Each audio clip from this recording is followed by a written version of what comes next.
Hello everyone, welcome back to our channel. I hope कि आप अपने सोशल साइंस के एग्जाम के लिए बहुत ही ज्यादा अच्छी प्रिपरेशन कर रहे होंगे। तो उसी प्रिपरेशन को और अच्छा करने के लिए आज के इस वीडियो के अंदर मैं आपको देने वाला हूं मोस्ट इंपॉर्टेंट क्वेश्चंस जिनसे कि एग्जाम के अंदर क्वेश्चंस आते हैं।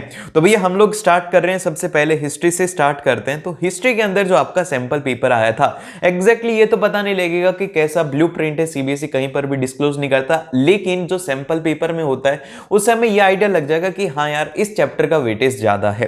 तो देखिए, सबसे पहले अगर हम लोग बात करें the rise of nationalism in Europe की, तो इससे 1 से 2 क्वेश्चन थे, नेशनलिज्म इन इंडिया से 2 क्वेश्चन थे और मेकिंग ऑफ ग्लोबल वर्ल्ड से 1 क्वेश्चन था। तो आप देख सकते हो कि एक एक दो क्वेश्चन इन चैप्टर से आ रहे हैं, लेकिन जो सबसे ज्यादा क्वेश्चन आएंगे हिस्ट्री में वो आएगा लास्ट वाला चैप्टर है, जो कि है print culture and modern world. इससे 3 से 4 क्वेश्चन आएंगे और इसी से ही पिक्चर बेस्ड क्वेश्चन भी आएगा।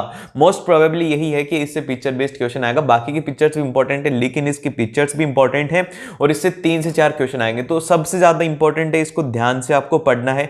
और उसके बाद में जो अगला चैप्टर है, जैसे कि द एज ऑफ इंडस्ट्रियलाइजेशन, इसमें एक आपको वैल्यू बेस्ड क्वेश्चन देखने को मिला।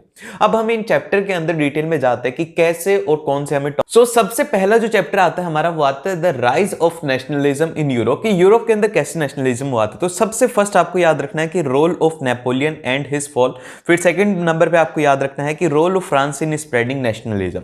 जब आप ये कर लें तो इसके बाद में आपको सीधा मूव करना है इकोनॉमिक हार्डशिप के रीजंस के ऊपर। और फिर इसके बाद में यूनिफिकेशन वाला है ना, ये तो सबसे ज्यादा इंपॉर्टेंट है, क्योंकि एग्जाम के अंदर क्वेश्चन ऐसा आएगा कि right a short note on the unification of Italy. तो आपको इसके अंदर पूरा उसको डिस्क्राइब करना होगा। ये लॉन्ग आंसर टाइप में क्वेश्चन आ सकता है, और जैसे कि इटली का आ जाएगा, इटली का नहीं आया तो जर्मनी का आ जाएगा, फिर ब्रिटेन का आ जाएगा। इन तीनों का आपका पता होना चाहिए। फिर इसके बाद में किसमें इंपॉर्टेंट क्वेश्चन है, जो कि है यहां पर, why is the Greek called the cathedral of a civilisation. ऐसा क्यों था?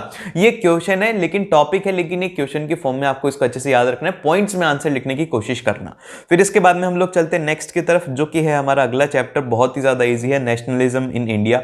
इसमें सबसे पहला जो हमारा टॉपिक रहेगा वो रहेगा कि किस तरीके से फर्स्ट वर्ल्ड वॉर ने चेंजेस लाए थे इंडिया के अंदर। फिर सेकंड है कि नॉन कॉर्पोरेशन जो मूवमेंट था वो कैसा था, सिटीज में कैसा था, और विलेजेस के अंदर वो किस तरीके से हो रहा था। ये इंपॉर्टेंट है, इसके अंदर एग्जाम के अंदर क्वेश्चन आएगा तो 3 मार्क्स में क्वेश्चन आ सकता है। फिर इसके बाद में नेक्स्ट आता है कि स्वराज क्या था, स्वराज के प्लांटेशन वर्कर्स और स्वराज का क्या रिलेशन था। फिर इसके बाद में अगला जो क्वेश्चन है वो है यहां पर कि नॉन कॉर्पोरेशन मूवमेंट और सिविल डिसोबीडियंस मूवमेंट के बीच में डिफरेंस क्या था। ये इंपॉर्टेंट है, क्योंकि डिफरेंस वाले क्वेश्चंस भी कई बार आ जाते हैं कि ये आएगा कि explain how the non corporation movement is different from the civil disobedience movement. Then फिर इसके बाद में जो नेक्स्ट आता है वो आता है कि what is Simon commission, Simon commission क्या था। फिर इसके बाद में सॉल्ट मार्च, और सॉल्ट मार्च क्यों करी गई थी, who participated and who did not participated in civil disobedience movement, किस किस लोगों ने पार्टिसिपेट किया था, और सिविल डिसोबीडियंस मूवमेंट को किस लिए रिलीज किया गया था, ये आपको पता होना चाहिए। फिर इसके बाद में जो नेक्स्ट है कि method of unification and nationalism, की क्या क्या मेथड थे लोगों को यूनाइट करने के, और किस तरीके से नेशनलिज्म स्प्रेड हो रहा था। फिर उसके बाद में लास्ट में है पूना पैक्ट, और क्या था और क्यों था। और फिर इसका जो लास्ट टॉपिक है वो है हमारे पास में खलीफा, और जो खिलाफत मूवमेंट था वो क्यों चलाया गया था। ये आपको पता होना चाहिए कि खिलाफत मूवमेंट इसलिए चलाया था क्योंकि जो खलीफा होते हैं वो मुस्लिम कम्युनिटी के अंदर सबसे जो उनके स्पिरिचुअल हेड होते हैं वो होते हैं, लेकिन उसके बाद में क्या हुआ था कि वो वर्ल्ड वॉर हार गए थे, जिस वजह से क्या लग रहा था कि लोगों को वो उनकी इंसल्ट करेंगे, इसीलिए खिलाफत मूवमेंट पूरी दुनिया में स्टार्ट हुआ था। तो ये आपको पता होना चाहिए। अब इसमें ये क्यों हुआ था और इंडिया के अंदर क्या हुआ था, ये याद होना चाहिए कि इंडिया के अंदर क्या हुआ था और कैसे हुआ था। देन फिर इसके बाद में जो नेक्स्ट आता है वो आता है हमारे पास में द एज ऑफ इंडस्ट्रियलाइजेशन। अब देखिए, द एज ऑफ इंडस्ट्रियलाइजेशन के अंदर आपको जो याद रखना है वो ये याद रखना है कि द फर्स्ट 2 पेंटिंग्स कौन सी थी। फिर इसके बाद में what is the proto industrialisation and how did it work, कि क्या प्रोटो इंडस्ट्रियलाइजेशन है और वो किस तरीके से वर्क करता है। फिर इसके बाद में है कि why was the pace of industrialisation slow in Britain, Britain के अंदर इंडस्ट्रियलाइजेशन स्लो क्यों था। फिर इसके बाद में problem faced by the workers in the Victorian Britain including the spinning jenny issue. फिर इसके बाद में जो नेक्स्ट है वो हमारे प्रीवियस ईयर में भी आ चुका है, वो है कि changes brought by the Manchester clothes in India, कि कौन से चेंजेस हुए थे मैनचेस्टर क्लॉथ से इंडिया के अंदर, जो कि 2017 और 18 के अंदर ही पूछा जा चुका है। तो इस बार भी हो सकता है कि इससे क्वेश्चन आ जाएगा तो अच्छा हो जाएगा। फिर इसके बाद में जो नेक्स्ट आता है हमारे पास में कि how did the Britishers establish the supremacy in Indian trade market, कि इंडियन ट्रेड मार्केट के अंदर किस तरीके से ब्रिटिशर्स ने अपना जो है कि अपना दबदबा बनाया था, किस तरीके से इंडियन मार्केट मार्केट को कैप्चर किया था, क्या क्या पॉइंट्स थे वो आपको पता होना चाहिए। फिर इसके बाद में वर्ल्ड वॉर फर्स्ट और उसके चेंजेस जो कि इंडियन ट्रेड में हुए थे। फिर इसके बाद में जो नेक्स्ट टॉपिक है कि वो है कि who are the jobbers, jobbers कौन है और ये क्यों इंपॉर्टेंट है, एंड हाउ अर्ली एंटरप्रेन्योर्स, कि अर्ली एंटरप्रेन्योर्स कैसे थे and how did they get money, और वो किस तरीके से अपना पैसा बनाते थे। फिर इसके बाद में लास्ट में ये है कि 19th सेंचुरी मार्केटिंग टेक्टिक्स कैसी थी इंडिया के अंदर, कि किस तरीके से लोग मार्केटिंग करते, जैसे कि अभी के टाइम पर लोग मार्केटिंग अपनी ये करते हैं कि हमारा ये यूनिक प्रोडक्ट है और हम सिर्फ और सिर्फ हम ही करते हैं और हमारे जैसा कोई भी नहीं है, ठीक है। फिर इसके बाद में जो नेक्स्ट हमारे पास में टॉपिक आता है वो आता है मेकिंग ऑफ ग्लोबल वर्ल्ड। तो देखिए मेकिंग ऑफ ग्लोबल वर्ल्ड थोड़ा बड़ा चैप्टर है, तो इसीलिए इसको थोड़ा ध्यान से देखना है। इसके कुछ टॉपिक्स हैं, बड़े हैं, लेकिन आपको ध्यान रखना है। तो इसमें जो सबसे पहला इंपॉर्टेंट टॉपिक है वो है कि फूड, लाइफ एंड डेथ, जो कि आपको याद रखना है। फिर इसके बाद में एल्डोराडो हो गया, फिर इसके बाद में कॉर्न लॉज हो गया, फिर इसके बाद में कैनाल कॉलोनीज हो गया। अभी ये जो मैं आपको टॉपिक्स बता रहा हूं ना, इनकी आपको ना डेफिनेशन याद होनी चाहिए। क्या होनी चाहिए? डेफिनेशन आपको इनकी सही ढंग से अच्छे से डेफिनेशन अंगुलियों पर, मतलब कि फिंगर टिप्स पर आपको इनकी डेफिनेशन याद होनी चाहिए। फिर इसके बाद में जो नेक्स्ट आता है वो ये हमारे पास में है कि हु वर द इंटरयूडर्स लेबर्स, वो कौन थे and how did they survive in colony, वो किस तरीके से कॉलोनी के अंदर सर्वाइव करते थे, उनका रोल क्या था कल्चर के अंदर। फिर उसके बाद में ओपियम ट्रेड, और फिर इसके बाद में जो नेक्स्ट है कि वो है कि वर्ल्ड वॉर फर्स्ट और उसकी इंप्लीकेशंस, जो कि क्या हुआ था, जैसे कि वुमेन इन ब्रिटेन के ऊपर क्या हुआ था, अमेरिकन पर क्या हुआ था, ब्रिटेन की एज एन इकोनॉमी के ऊपर क्या इफेक्ट पड़ा था वर्ल्ड वॉर फर्स्ट से। फिर इसके बाद में जो नेक्स्ट है हमारे पास में वो ये है कि Henry Ford and mass production in USA, वो किस तरीके से स्टार्ट हुआ था। फिर इसके बाद में यहाँ पर मैंने एक बॉक्स बना रखा है, इस बॉक्स को ध्यान से देखो, इसके अंदर जो मार्क किया हुआ है इसको सही ढंग से, क्वेश्चंस हैं बहुत ही ज्यादा इंपॉर्टेंट।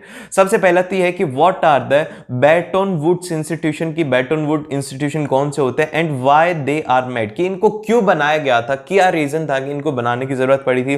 फिर इसके बाद में आता है कि NIEO क्या होता है and why it was even needed, कि इसकी जरूरत क्यों पड़ी थी। लास्ट में है कि चाइना और उसकी लेबर फोर्स के बारे में आपको याद रखना है। ये 3 क्वेश्चन को जरूर से ही पढ़ना है। अब देखो बहुत बड़ा चैप्टर है, लेकिन इसको इतने छोटे टॉपिक्स में कर दिया है कि आप इनको है ना बहुत ही कम टाइम में अच्छे से कर सकते हो। फिर इसके बाद में जो नेक्स्ट है हमारे पास में the print culture and modern world, मैं तो आपको कहूंगा कि इसको है ना पूरा का पूरा फुल पढ़ो डिटेल में, ठीक है, फुल पढ़ो डिटेल में, और इन टॉपिक्स को जो बता रहा हूं इनको मिस मत करना।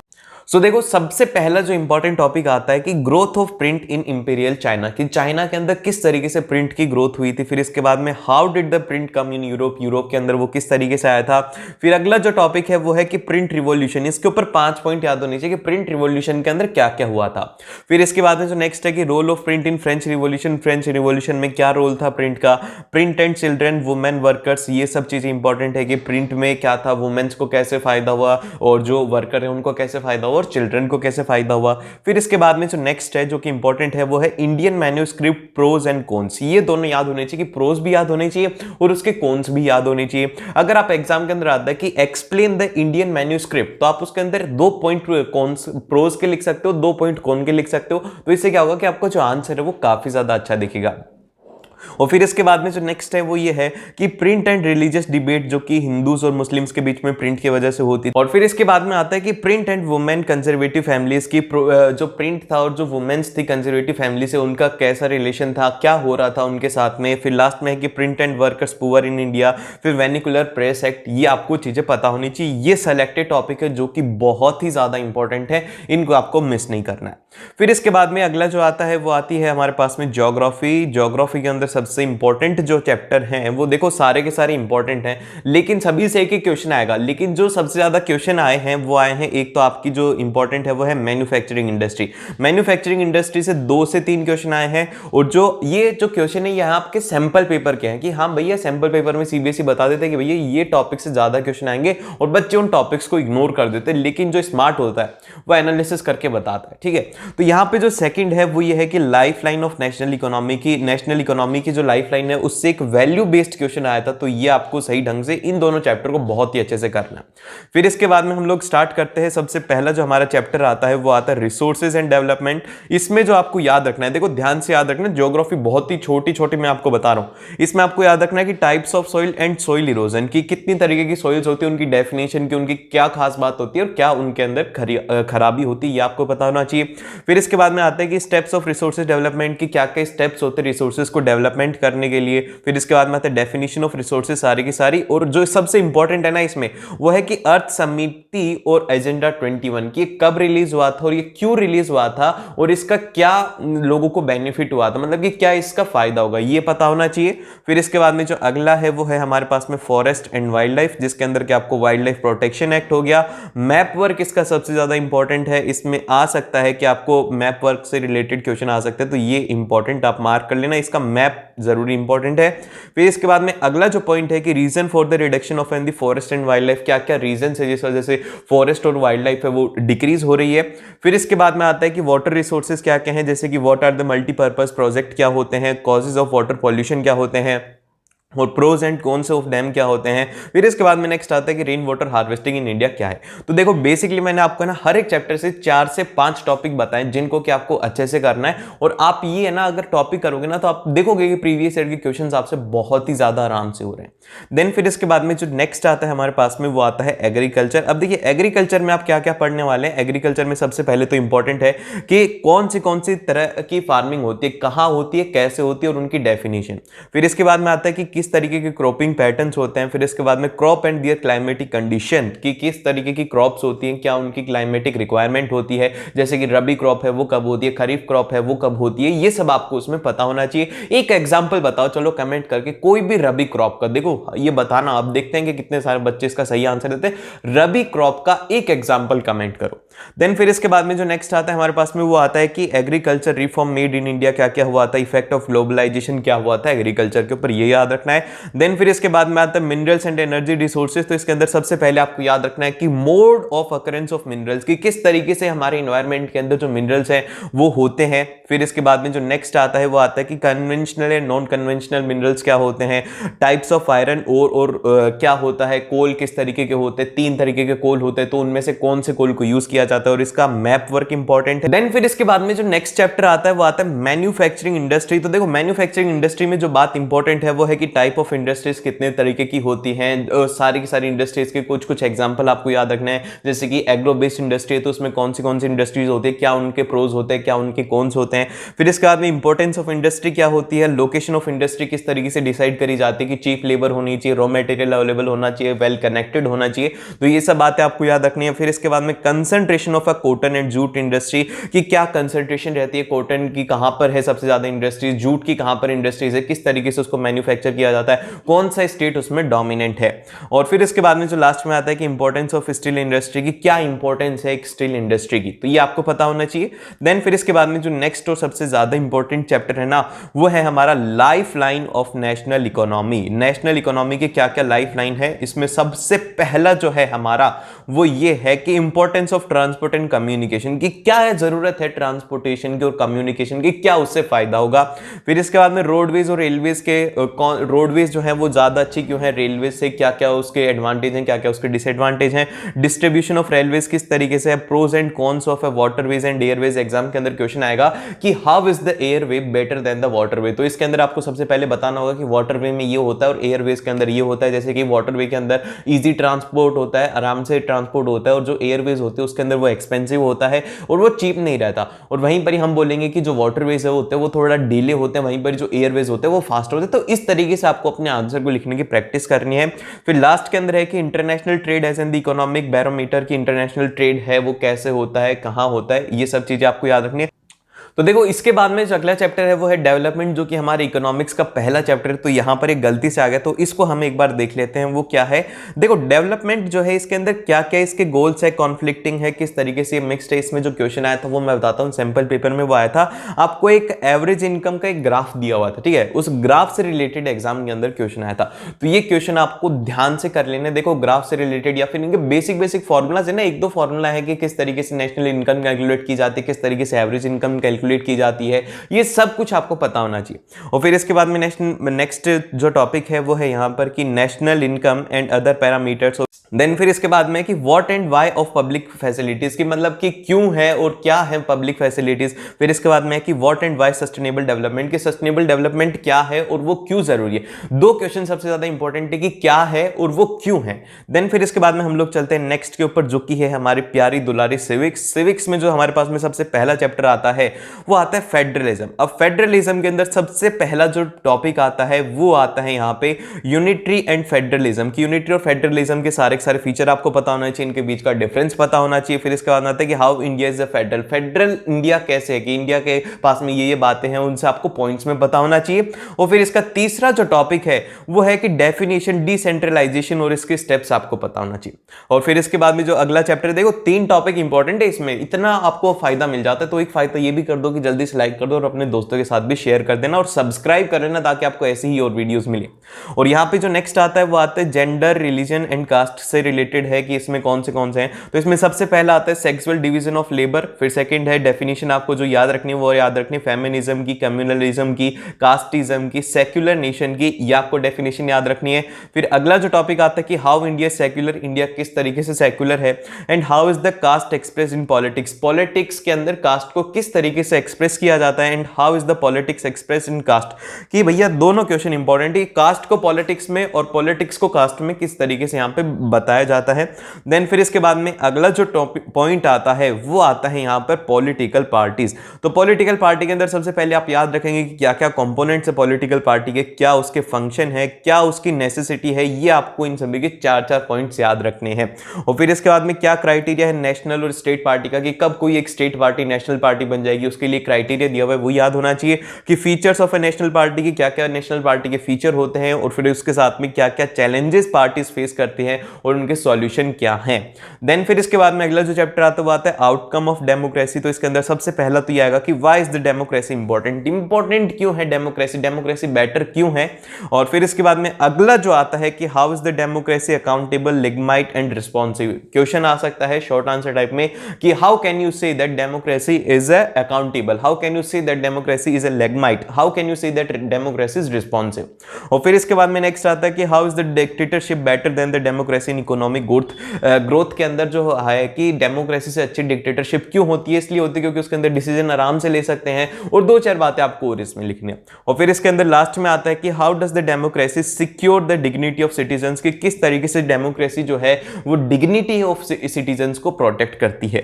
देन फिर इसके बाद में जो नेक्स्ट आता है इकोनॉमिक्स, इकोनॉमिक्स से रिलेटेड आपको जो बातें हैं, जो चैप्टर हैं वो याद रखना है। सबसे पहले तो हमने डेवलपमेंट डिस्कस कर ही चुके, अब इसके बाद में करते हैं money and credit. Money and credit में आपको सबसे फर्स्ट जो याद रखना है कि barter system and double coincidence of want, कि क्या डबल कोइंसिडेंस ऑफ वांट होता है, क्या होता है बार्टर सिस्टम। फिर उसके बाद में रोल ऑफ आरबीआई क्या होता है, और डेफिनेशन क्या क्या याद रखनी, डेफिनेशन आपको याद रखनी कोलेट्रल की, चेक की, डीडी की, एसएचजी की आपको डेफिनेशन याद होनी चाहिए। और फिर इसके बाद में आता है कि why loan in a formal sector जो है वो एक्सपेंड होना चाहिए। फिर इसके बाद में फंक्शनिंग ऑफ एसएचजीज किस तरीके से होता है, ठीक है, समझ के बहुत ही बेसिक है, बहुत ही आपको ये पॉइंट्स को अच्छे से याद रखना है। देन फिर इसके बाद में अगला जो आता है कि सेक्टर ऑफ इंडियन इकोनॉमी की, क्या क्या सेक्टर है इंडियन इकोनॉमी के। सबसे पहला आता है कि इंटरडिपेंडेंस ऑफ थ्री सेक्टर की, किस तरीके से तीनों सेक्टर एक दूसरे के ऊपर इंटरडिपेंडेंस है। डेफिनेशन आपको लिखनी होगी जीडीपी की, सीजनल और डिस्टिंग्विश्ड जो अनएम्प्लॉयमेंट है वो क्या होता है, जीडीपी क्या होता है, किस तरीके से इसको कैलकुलेट किया जाता है, किस तरीके से जो जीडीपी है वो एक नेशन को इफेक्ट करता है। फिर इसके बाद में public versus private, organise versus unorganise sector क्या होते हैं, पब्लिक सेक्टर में क्या फायदे होते हैं, जो प्राइवेट सेक्टर है उनमें क्या फायदे होते हैं, और जो ऑर्गेनाइज्ड और अनऑर्गेनाइज सेक्टर क्या होते हैं, कैसे होते हैं, ये आपको पता होना चाहिए। फिर इसके बाद में जो नेक्स्ट है वो ये है कि नरेगा और एम्प्लॉयमेंट जनरेशन इन विलेजेस की, नरेगा क्या था, किस तरीके से उसे एम्प्लॉयमेंट जनरेट होता है, ये स्कीम कब निकाली थी, किन लोगों के लिए निकाली थी, ये आपको पता होना चाहिए। फिर इसके बाद में ये है कि growing importance of a tertiary sector की, जो टर्शियरी सेक्टर है उसकी किस तरीके से वो बढ़ रहा है, क्या उसकी इंपॉर्टेंस है। और फिर इसके बाद में जो अगला है वो है हमारे पास में ग्लोबलाइजेशन एंड इंडियन इकोनॉमी। तो इसमें आप जो बात याद रखेंगे वो याद रखेंगे डेफिनेशन, एक तो सबसे पहले ग्लोबलाइजेशन क्या होता है, एमएनसीज क्या होती हैं, एसईजेड क्या होते हैं, फॉरेन ट्रेड क्या होता है, फॉरेन इन्वेस्टमेंट क्या होता है, ये आपको पता होना चाहिए। फिर इसके बाद में आता है कि how does the MNCs integrate production की, किस तरीके से एमएनसीज अपना प्रोडक्शन कहीं पर स्टार्ट करती है फिर कहीं पर स्टैब्लिश करती है, तो वो क्या क्या बातें देखती हैं। और फिर इसके बाद में अगला जो पॉइंट आता है कि pros and cons of globalisation की, ग्लोबलाइजेशन की क्या फायदे हैं, क्या नुकसान है, और नेगेटिव इंपैक्ट ऑफ ग्लोबलाइजेशन जो कि कॉन्स में ही आ गया। फिर आता है कि how can we make trade fairer, हम किस तरीके से जो ट्रेड है उसको अच्छा कर सकते हैं, कि क्या क्या पॉइंट्स है जो कि इंक्लूड करने चाहिए, सरकार को करनी चाहिए, लोगों को करनी चाहिए, वो आपको पता होना चाहिए। और फिर इसके बाद में नेक्स्ट आता है पावर शेयरिंग के अंदर आपको याद रखना है कि एकोमोडेशन इन बेल्जियम में कि किस तरीके से हुआ था। फिर इसके ये आई थिंक कि सॉरी ये सिविक्स वाला पार्ट आ गया यार, यहाँ पे देखो गलती हो गई, इसके लिए कान पकड़ के सॉरी है कि ये पावर शेयरिंग वाला सिविक से यहाँ पर आ गया है। तो जिसने भी नहीं देखा ना यार एक बार देख लेना, सॉरी इसके लिए मैं फिर से बोलता हूँ।